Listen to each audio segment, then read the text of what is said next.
I really felt that I could never have a signature or my own thing, and I would see other artists around having very distinct style and messages. I was like, oh, what's my message? What's my style? But maybe I wasn't born to do this. You know, when Picasso started doing art, no one thought that his art was art, right? The people of his time thought that that wasn't art. And I think that that's such an incredible thing to think about when we're thinking about the evolution of art and creatives. And you're truly one of those representations. I got, and I think lots of people, very used to face filter. Like, it's totally normal to be able to wear something on your face. You look at the filter for 1 second, you're like, okay, next one. It works, fine. But the first time, I was just like, wow, is that really happening? It follows your face in real time. There's no lagging.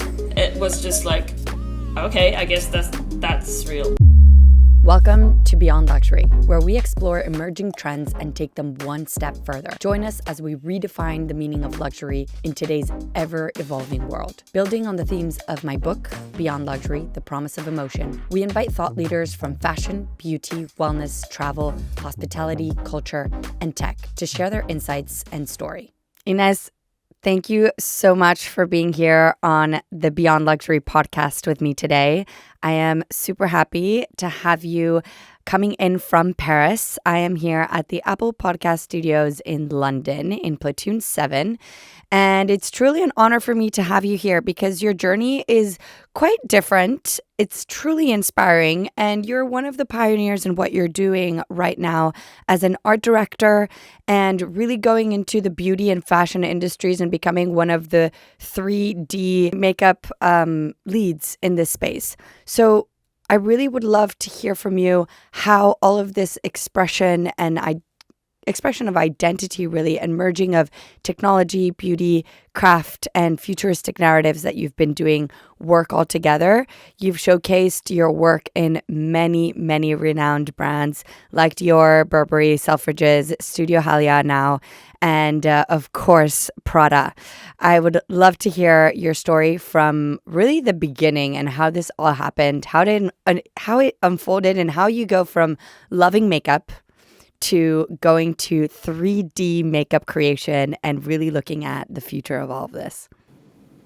Okay, I'll try to make it simple and clear. And first of all, thanks for your kind words about my work. It's been a journey, and I never thought I could have an artistic career.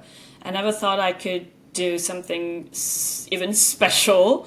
I thought I would work in the creative industry in some ways, and I had no expectations, despite trying to do something cool and try to enjoy what I do. So I went to an applied art school, and actually I wanted to do stop motion animation. Which makes kind of sense, I guess. And then long story short, I went to the Institut Français de la Mode, which is a school in Paris that teaches you all the jobs you can do in fashion except for being the designer. Because after the applied art school, I was like, I'm not a creative. I'm not an artist. I will never be that. It's going to be very hard to earn a living. I don't have what it takes. But I still love the industry. My parents used to work in fashion, so I know how it works a little bit. I'm familiar to this field. So I was like, okay, let's try management of fashion. So I got my diploma in manager, and I thought, oh, maybe I could do window display or not. And then I did an internship in an advertising company specialized in the luxury department. And I thought, yeah, advertising is nice. I can be creative, but not too much. I don't have to put myself entirely in my job, like personally, like if the project isn't cool, it's not entirely your fault. So in terms of ego, it was cooler for me. And the department was specialized in luxury, fashion, beauty, and cosmetics. So I ended up staying there for 7 years, mostly working on beauty campaign. And I was very happy to work on beauty and skincare, more beauty and makeup than skincare, but still, because just working with models, working with beauty photographers, and I've always been obsessed with the skin, the texture of the skin. I think it's just fascinating, especially when you look at it very close. Even for its disgusting part sometimes, I don't know. I guess it's the organic part of the human that has always been an interest for me as well. And yeah, I've always been fascinated by makeup, the colors, the textures. And at the time I was also discovering RuPaul Drag Race and all the drag queens, and Instagram was booming, so I was also discovering tons of makeup artists that were very creative, that I would have loved to work with to hire when I was working at the advertising company. But you know how advertising works, and it was now 10 years ago. And beauty changed a lot since, and the beauty standards while working at this advertising company were different. Like, we were still hiring models that were 10 years younger than the product we're supposed to sell to the target, this kind of thing. So I was experiencing this, the backstage, the reality of how advertising for beauty works. And on the side, I was doing 3D for fun because I wanted to have fun still on the side of doing advertising, because sometimes it can be very boring and frustrating creatively. So I did tons of video clips, tutorials. I learned 3D by myself on YouTube. And then one day I got that simple idea of uniting the two. So my experience in beauty and skincare and makeup, and my new knowledge and experience with 3D. And by accident, I remember I was really just at my parents' on my computer on the floor near the fireplace, and I was like, what if I add 3D on someone's face? That can be makeup, right? And that can be makeup from the future, no? So I started doing my own experiments, borrowing pictures from photographers that I hope they still don't mind I borrowed their picture, but still. And then I started doing videos, and then AR came, so I started doing AR filters because I thought that my work needed to be interactive in order to be truly makeup. Because if it's just on living in a video, that's not makeup, that's just CGI. So I really wanted the people to experience my designs. So I experimented with AR, and then very naturally in that flow, there was an AR and filter boom on Instagram, and brands started to call me. I did collaboration with big artists as well, and then now I worked with Prada Beauty. Was truly how you say, like a milestone in my career, for sure. Absolutely. You've created that job at Prada, and you're, again, I think the word pioneer gets thrown out a lot, but in your case, it's truly what you are in this space. 3D makeup is such a distinct and innovative concept that, of course, started some time ago with, filters, and people starting experimenting with filters and starting understanding how that could change your expression or change how you feel. And by the way, many of the filters you've probably tried are created by Ines.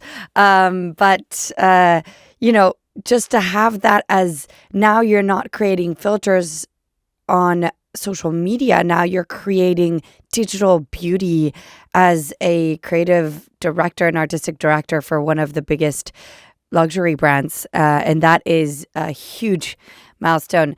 How have you created your own signature in this space that now there's people working in the space, people experimenting in this space, but you truly have a signature, and it's I almost would say that you could see a couple of your work and then kind of identify that that's you behind it. Where did you find that signature, and how do you kind of keep it while also expanding into other levels of creation? Well, thank you for defining. Thank you for telling me I have a signature, because that's something that I find very hard to achieve, and that's like a goal in an artistic career. And it was a struggle for me from when I started as a student. Like, I really felt that I could never have a signature or my own thing, and I would see other artists around having very distinct style and messages. I was like, oh, what's my message? What's my style? But maybe I wasn't born to do this. And I guess it's something that you still need to work on with time, and it evolves and not necessarily changes, but it's a life work, I guess, and it comes very naturally when you understand that for me that's how it happens. But when I just embraced what I'm naturally attracted to and what I naturally enjoy. So when you work on something that brings you joy, it naturally unfolds and shows your style. So for my own artistic practice, there are some decisions also, like constraints that I applied to my work in order to like not go all over the place. For instance, calling my work 3D makeup and not digital makeup for me makes a slight difference, because I could call it digital makeup, but I like the word 3D because it gives dimension and space to my work. It's not face paint on a skin. It goes beyond the skin, it goes around you, it floats. Another constraint was that every time I do a design, it should be, I try to, very difficult to make in the physical world, or it would be uncomfortable to wear in the physical world, or it would be very heavy, because that's the purpose of working with digital software, is that you can create anything you want.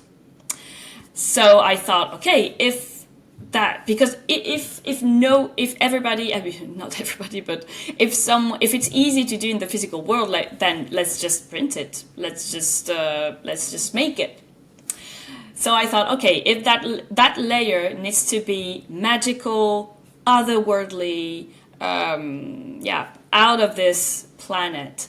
And also, I'm a huge fan of science fiction, sea creatures, especially sea creatures. So naturally, I like to, because when you think about sea creatures or anything liquid, it's very difficult to reproduce in the air.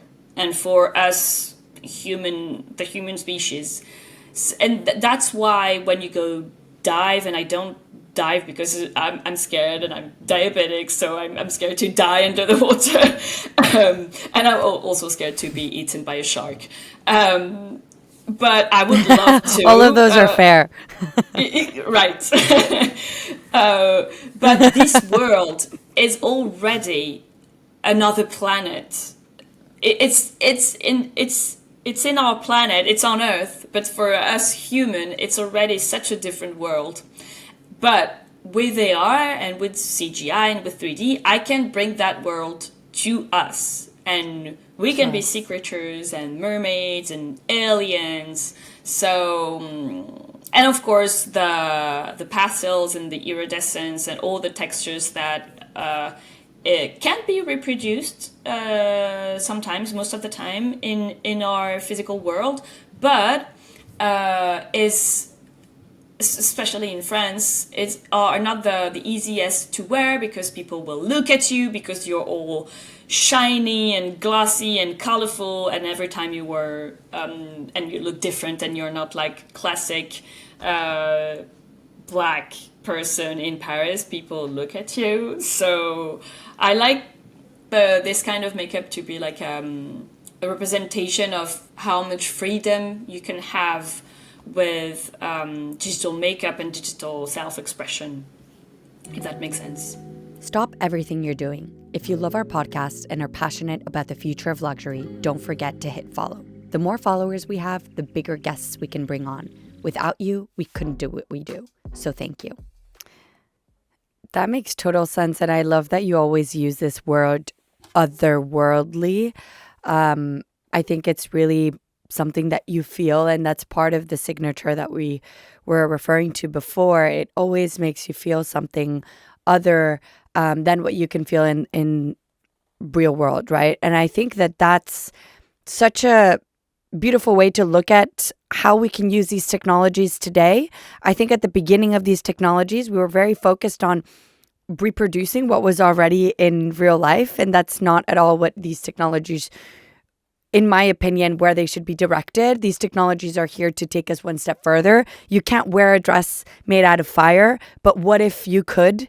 And if you can, and the fire is moving and the fire has sound, and you can wear this in another, in an AR dimension, then why not, right? To have that feeling. Totally. And I love what you just described about the water and this mysticism in how could we maybe be, and we've explored this mysticism so much through movies, through different images and art in the past, and I think this is just the next evolution of art, and you are one of these next evolution of artists. So it's also really funny to me that you never thought that you'd be an artist when you're really so pushing the boundaries of what being an artist means, right?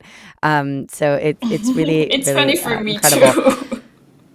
I mean, I would love to know. grow. Yeah, no, exactly. And I think that I mean, you're the pushing the boundaries of what it is today, and years from now, someone else will push those boundaries, and that's what it is to be a true artist, right? To, when Picasso started doing art, no one thought that his art was art, right? The people of his time thought that that wasn't art, and I think that that's such a incredible thing to think about when we're thinking about the evolution of art and creatives, and you're truly one of those representations. So thinking of everything you've described, I love how you feel everything that you're doing. It truly resonates. And I would love for you to tell us the first time you ever interacted with your own 3D makeup. How did it feel when you could actually go from CGI to 3D makeup, when you could put it on AR and experience it and it not be just a static thing? What did you feel inside, and how did you feel like it could maybe potentially make other people feel? It was just incredible. Even the first time I tried a filter, I was obsessed by how it would move and with my face and how it would stick to myself. I couldn't like take it off. I was just like, oh wow, oh wow, oh wow. It's just it's just so funny, and it's also so funny how when you show, I mean, maybe that's unrelated, but when you show a face filter to someone that is not used to wearing face filters, for instance, old people like my parents. I mean, they're not that old, but they're older, and most of them, they don't move. They are afraid, I think, that it will go off. So they're like, oh great, that's fine, that's fun. And you're like, move, talk, move your face. And they're like, okay, oh yeah. And no, you can move faster, it will stay on your face. And that's so funny. So yeah, and it's also interesting to see that right now I got, and I think lots of people very used to face filter, like it's totally normal to be able to wear something on your face and it fall. So it's like, yeah, whatever. You look at the filter for 1 second, and you're like, okay, next one, it works, fine. But the first time I was just like, wow, is that really happening? And it happened so fast from the moment I was doing that in CGI, because I had no other tool to do it, to, oh, now we have augmented reality softwares and they are very easy to access. They're free to download and it follows your face in real time. There's no lagging. It was just like, okay, I guess that's real. I love it. And I feel that a lot of people get to be transported to another world kind of when they are using your 3D makeup and kind of not only your 3D makeup, but also any other filter that allows you to kind of go into another world, as you said, the water world. I think that that's such an incredible thing to think about, because you think it's just the sea. We go to the sea all the time, but it is another world in there. But yeah, so you've also been working and collaborating with platforms like Meta and Snapchat and iconic brands like the ones we mentioned, and now primarily Prada. How have you been able to stick to the companies and the DNA of the brands that you've worked with, but also kept your unique signature style, which we were talking about before, and yet also kind of go with the strategy that they're asking you to go through? Or do you guide them in that strategy, which is also a possibility? Well, I guess I was lucky enough to work with people who were really interested and really curious about my work, and they were very excited to do something with me, because obviously I was very excited to do something with them too. But usually when you work with brand, and either you're an artist, a video director, or an advertising company, usually you follow their guidelines and you don't apply too much personal vision, or you try, but it's most of the time quite hard, because they know what they want, which is totally understandable. But being an artist is a little bit different, and there was truly, or at least all the collaboration I accepted to work on, there were true collaborations. Like, we were really meeting half point. Like, I would study as you said, the brand DNA, their archives. I would ask them I love constraints. So the more your brief it, the more your brief is precise. Obviously, I need also freedom, so I can have my own vision of the thing. But I love some do's and don'ts. I love to know what they like in my work. I love to know what they don't like in my work. And then, yeah, it has always been a discussion. I would always make a different proposition, and then just to start the discussion and see what they like, what they don't, what they want to improve. I was just very lucky to work with people who respect my work and my vision. That's so beautiful, and I'm so happy that that's been your experience. I really hope that that's the experience with all creatives in these new eras where, in the end, it's the creatives that have the direction. So super happy to hear that. And also, I think that true innovation is done with the most amount of constraints, right? When you have a lot of constraints is when you can truly innovate. And of course, as you say, the freedom is important as well. I think that this is also something that you've been doing now with Studio Halia. Could you talk a little bit about Studio Halia, what you've been designing for them, your collaboration with them, and also how this physical item that you wear on your face can have digital experiences and have community building where physical meets digital, and how all of that kind of came together in your story around that. Stay tuned to hear some fashion tips from my brilliant stylist, Paulina Arenas.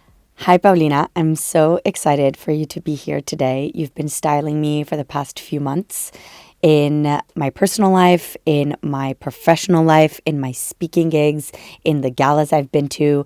And not only that, but you normally also style campaigns and bigger events and projects. So I'm super honored and excited to have you here and to share a little bit about your concept and ethos around styling, because it is very different to any of the ones I've ever encountered.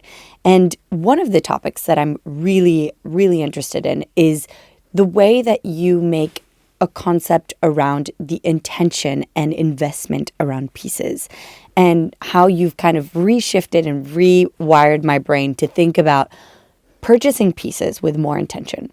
Can you go a little bit through what your methodology on that is and your thoughts around what it means to buy pieces and why? Yeah. So I feel like for me, how I see this is for sure, as you said, a rewiring of the brain, because I did it with myself. I just did it a bit younger. I started doing the same thing that we did together, which is I would go, you would have a party and you would be like, oh my God, I need like an outfit right now. And you would go to a store and buy 4 different shirts that you would use once, because after they were ripped off and you didn't really buy it with intention, didn't really think about it. You just bought it because you needed an outfit. Yep. And then I found myself with a bunch of shirts that were not good quality, throwing them away. And then I started realizing this is like everything I don't want to do. I don't want to consume things like this. I don't want to be using this once and not even knowing the print that it was and just throwing it away because, there's always something new. Like, Yep. I feel like in this world where we have everything so immediate and there's always something new, there's always something better, always something bigger. Like, I feel like that's how I was buying, and that's exactly what you don't have to do. So the rewiring of the brain starts when you stop going to these stores where you can buy 7 things and not feel it, and you go and you buy things because of how they're made, the fabric they have, how many times you're going to wear it. Like, for example, you buy an Bing skirt, like the one that we invested in. Yep. Looks amazing on you. You've worn it already in the past 3 weeks, I think, 10 times. Yes. And that's the beauty. Now you don't feel like, oh my God, it was so expensive. You feel like I invested in my wardrobe. Now you go in, you can wear that in 100 different ways. And I feel like that's how the rewiring happens. Once you see that it's possible and you start feeling your clothes with more, you give them more value and you feel better in them because you know that they're good quality and that you invested in them. It's not just like I bought it, it's disposable, Right. So I feel like that's the first step to it. And then the way I buy things with intention, and when I'm purchasing at the store and I'm like, okay, this is a higher value shirt or coat or pants, I'm like, okay, how am I going to wear this? And I do the exercise in my head of, okay, I have this t-shirt, I'm going to wear it with a blazer. I could also wear it with a skirt and pants and then the sneakers. And, that dress that I had, I could, Yeah. You could always like mix it up in many ways. And once you do that when you're buying it, you don't feel like, oh my God, this is such an expensive buy. It's so like, no, it makes sense to you because you know exactly how you're going to wear it in 10 different ways and it wears off. It makes sense. So I feel like that's part of it. And the way I inspire to do that, like, is I really love food and I love nature and discovering new cultures and places. And that has inspired me, as I have told you before, like living in Paris, the streets, the food, the art, like that has really inspired me and the aesthetic brings you exactly to that be more creative. For sure. And that's what I do with like food and when traveling. Like when I tell you, like, if you're ever lost in how do you mix this, look at nature. Like I love nature when you say that. is perfect, you know? you're never gonna go wrong if you look at nature and you mix your colors like nature does it itself naturally. As well as with food, like when you go into a dining experience, from a pizza to a Michelin star restaurant, you can get inspiration from the colors, how they mix the food, how they put it. And then you do it with your clothes. You do it with your accessories, a pop-up color in a beautiful avotoast. Like, yeah, you see it twice. The same as you do it with your purse, you know? I feel like that's really what I do when buying and what I want to show you and share with you, so that you feel it like this, and that way you are able to create your capsule closet. And even if you're alone, you can pass it on to your friends, to your daughters, like really to change this way of buying, seeing, and like doing things with more intention and out of inspiration for your own self. So I feel like that's really it. Yeah, and this shift from fast consumption to very conscious and intentional consumption is so important, especially also when we're talking about sustainability. It's not only about where and how you buy, but also what you're doing while you're buying it, and why you're actually going towards some items and not others. And I like was talking to you the other day about this. Before, I used to go into bigger, maybe less expensive stores and end up having 6 items instead of 1 item that in the end are the same price, but those 6 items, I had one way to wear them, and now I have 1 item with 10 ways to wear it. So it's really a rewiring and a difference on that. And what you're talking about with inspiration from nature, I think it's such a hack, because now I can look at my closet and say, well, what would I have seen in nature? And it's really a beautiful way to put it as well, to also think about how is nature doing it. And I love that you say nature is perfect, because it really is. And you look at that, you get inspiration. You look at food, you get inspiration. Yeah. You look at the aesthetic where you live in, you get inspiration. So I think that's such a beautiful way to go around the approach that you have to your closet, and making also more fun, right? It's so much more fun. It's so much more fun. That's the thing for me. It's so much fun. It's so enjoyable. You see it so differently. Also, that shift of buying things for you and not buying them because they're on trend and they're like cool at that moment. Also, really, it comes with the self-love. It comes all around like that. Doing things for yourself, not only in how you buy, but how you walk, how you talk, what feels good with you. And I feel like that's really hard these days in this world with so much information, so much everything, you know, like there's always something new, always something better. Like I feel like we have to take a moment as consumers and like understand sit down, who we are. exactly, and think, why am I doing this? Why do I like this? Oh my God, yes, then let's do it. You know? I love it. How can people follow you and learn more and get more inspiration from nature, from your outfits, and from food? They'll get hungry too. Pulgarenas. They can follow me on Pulgarenas on my Instagram, and then they'll find a bunch of inspiration from food to shoes and traveling too. Fantastic. Yeah. Thank you so much. Thank you. That wraps up part 1 of this episode. The conversation doesn't stop here. Make sure to dive into part 2 for more insights, stories, and perspectives you won't want to miss. For weekly updates on future trends and the latest insights and data on the luxury industry, be sure to follow us on the Beyond Luxury's weekly Substack. Discover our bespoke trend reports and come to us for luxury futures consulting at Beyond Luxury Group.